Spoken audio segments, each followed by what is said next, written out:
introducción al derecho del trabajo en una clase un poco más larga, un poco más corta, exige un ejercicio extremo de simplificación. Eso tiene que quedar claro, y no pretende operar más que como una invitación, un estímulo a revisar luego con cuidado cada uno de los extremos de esta introducción, ¿no? Lo que yo busco plantear, mostrar a lo largo de esta clase es alguna de las cosas que un autor francés, uno de cuyos trabajos ustedes van a tener como complemento de esta clase, llamaba las claves de inteligibilidad del derecho del trabajo, yo diría las claves de comprensión del derecho del trabajo, para que se pueda ver por dónde va y cuál es el sentido de esta rama del derecho. Yo creo que si hay dos presupuestos para destacar en el nacimiento del derecho del trabajo, son básicamente, y aunque parezcan contradictorios, por un lado la revolución liberal, el sistema de libertades y en particular la libertad de trabajo. Esta es una novedad. Como ustedes saben, el trabajo humano en las etapas anteriores estaba caracterizado por notas bien distintas del principio de autonomía de la voluntad, notas de sometimiento y falta de voluntariedad. No necesito más que evocar, porque las formas del trabajo humano estaban sometidas a relaciones como la de la esclavitud, después el vasallaje, las corporaciones y los gremios en donde había manifestaciones también de restricciones de la libertad. Pues bien, la revolución liberal, el sistema de libertades, la libertad de trabajo es uno de los datos relevantes que parece contradictorio cuando se menciona en relación al derecho al trabajo, y ustedes van a ver por qué yo menciono esto como un elemento decisivo.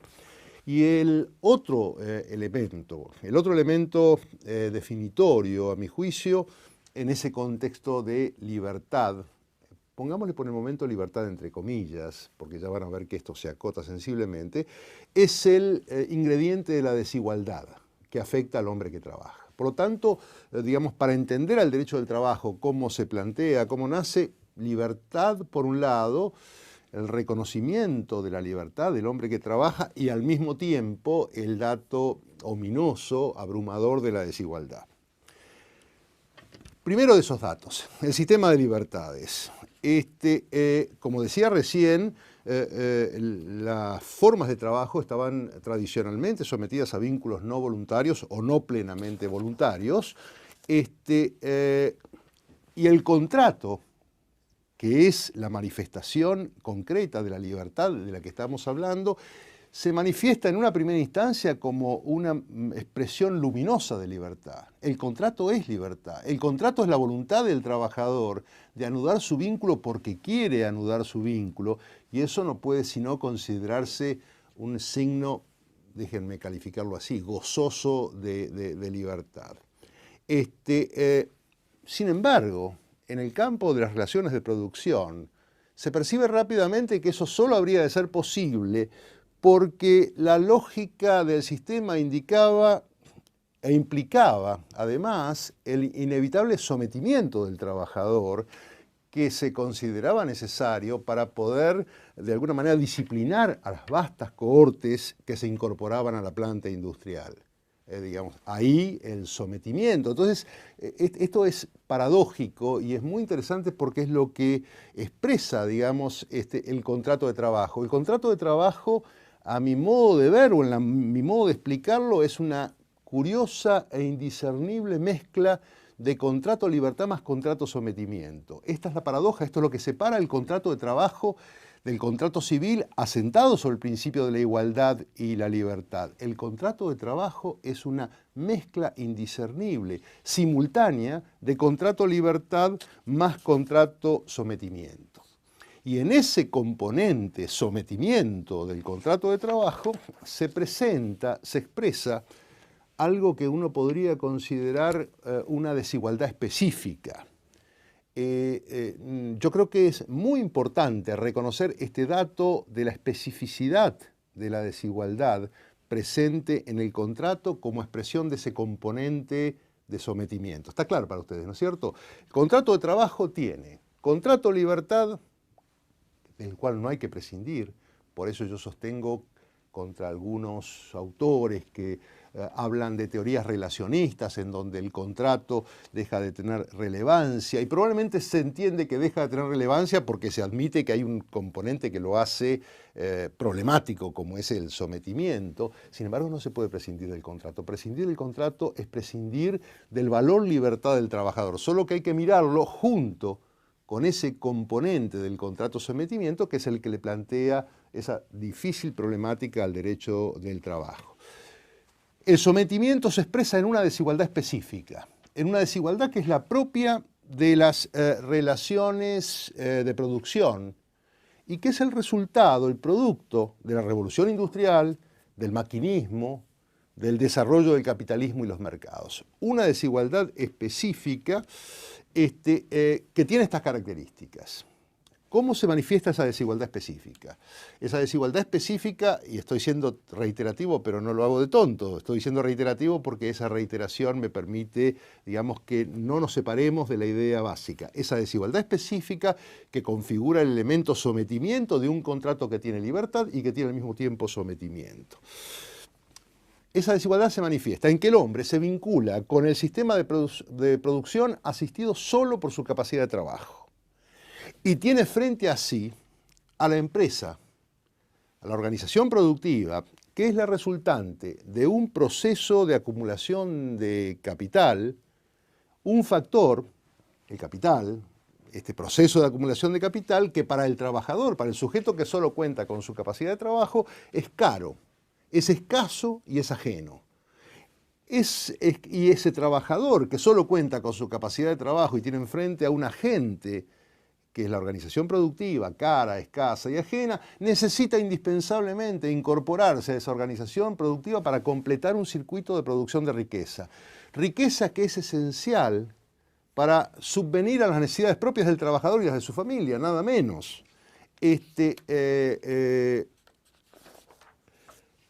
Es evidente, será evidente para ustedes que entre estos dos sujetos, estoy diciendo algo muy elemental, pero no por ser muy elemental deja de ser importante advertirlo. Estos dos elementos, un sujeto que solo tiene su capacidad de trabajo, que es abundante en el mercado, frente a otro sujeto, el del titular de la organización productiva, cara, escasa y ajena, que tiene la llave del proceso de producción, genera una relación de extrema desigualdad, y déjenme que insista en esta idea, una desigualdad específica. ¿Qué quiero decir cuando digo desigualdad específica? Hay muchas manifestaciones de desigualdad. Está la desigualdad militar, está la desigualdad penitenciaria, está la desigualdad universitaria, el profesor y los alumnos, que es una desigualdad solo funcional, pero es una desigualdad al fin. Y está esta desigualdad específica de las relaciones de producción, que tiene un nombre técnico sobre el que vamos a abundar en unos minutos, ya les estoy anticipando, es el concepto de la relación de dependencia. ¿Qué es la relación de dependencia? Esta desigualdad específica que estamos comentando en este momento. Un vínculo en donde el titular de la organización productiva, por las razones que decía, tiene una posición dominante, donde el trabajador tiene que someterse a esa condición. Y fíjense ustedes de dónde viene esa diferencia notable de poder. El empleador es el sujeto, el empleador así llamamos ahora, estoy anticipando una designación técnica, digamos que a lo mejor podríamos no utilizar todavía. El sujeto que recibe el trabajo, el titular de la organización productiva, tiene la aptitud y la decisión de incorporar al trabajador al proceso productivo y de esa manera de permitirle que complete un proceso de generación de riqueza, o puede no incorporarlo.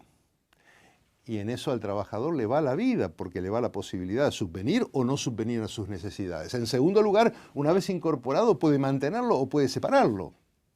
¿Cómo llamamos hoy modernamente ese acto de separación? Es el despido, efectivamente, el despido. Y el acto de despido, en su vertiente más elemental, pone de vuelta al trabajador fuera de la posibilidad de subvenir a sus necesidades de su familia. No es poco.